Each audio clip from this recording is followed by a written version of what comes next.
歷史上所有的朝代大部分都沒有超過存活300年的，這背後隱藏着可怕的規律，一直在延續，從未消失。那麼為什麼會這樣子呢？你看，比如說當你自己坐上了皇帝的龍椅，你最先做的事兒應該是什么？肯定是給你的親戚和功臣優厚的待遇，一人分一塊疆土，封一個職務分別讓他們去管轄。但是皇親宗室和功臣的子孫，他是不可能去種地的，他們只願意吃封地的口糧，所以呢，他們就會向封上地的農民去徵收糧食和賦稅，到這兒是不會出現任何問題的。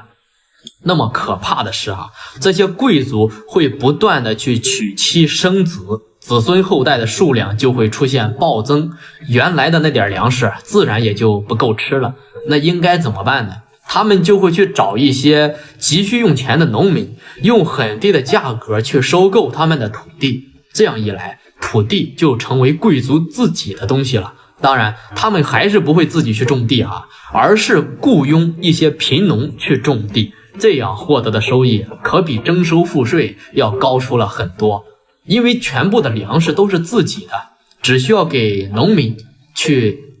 支付一點基礎的工資，它就可以了。所以呢，貴族的土地它就會越來越大，錢呢就會越來越多。當看到這種好處的時候，這些手握權力的貴族也就慢慢的變成了資本家，許多農民的土地就會被他們用低價去徵收掉了，農民只能夠幫助貴族去打工，從而混上一口飯吃。一旦不去種地，飯呢也就吃不上了，更別說去存糧食了。反而貴族的地皮呢，它就會進一步的擴大，囤積的糧食呢自然就會越來越多。畢竟這可比那些徵收賦稅更容易積累到很多的財富。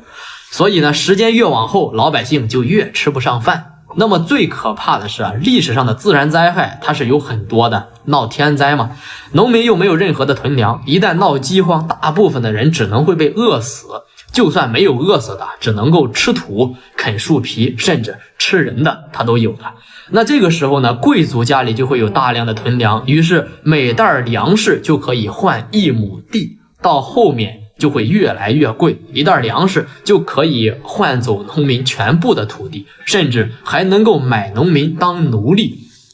等到200年的時候，絕大部分的農民手裡已經沒有了自己的土地，全部都成了奴隸和雇農，已經被剝削的什麼都不剩了，被榨乾了最後身體的一點剩餘的價值。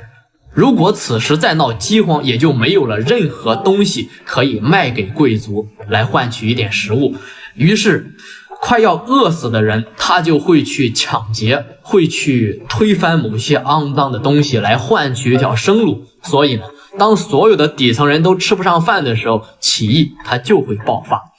世界上的所有農民起義，沒有一個是在故意找茬的，都是一些善良普通的農民，都是因為吃不上飯揭竿而起的群雄你可以說他們殘暴，說他們血腥，甚至說他們沒有人性，其實都不是他們自己所導致的这個原因。當一個朝代300年後被摧毀掉了，然後當一個新的朝代又建立起來之後，又會把這些土地全部還給農民，然後呢，皇帝又開始為自己的親戚和功臣去分封土地，然後这些貴族又開始去兼併土地，或者說去收刮財富，不斷的去壓榨勞動人民的價值和利益周而復始，無限的循環。那麼漂亮國到現在已經有249年的歷史了記住是漂亮國。如果你能夠善於觀察，你會發現他們的社會正在朝着歷史的規律去運行。你覺得他們會不會能吸取歷史的教訓呢？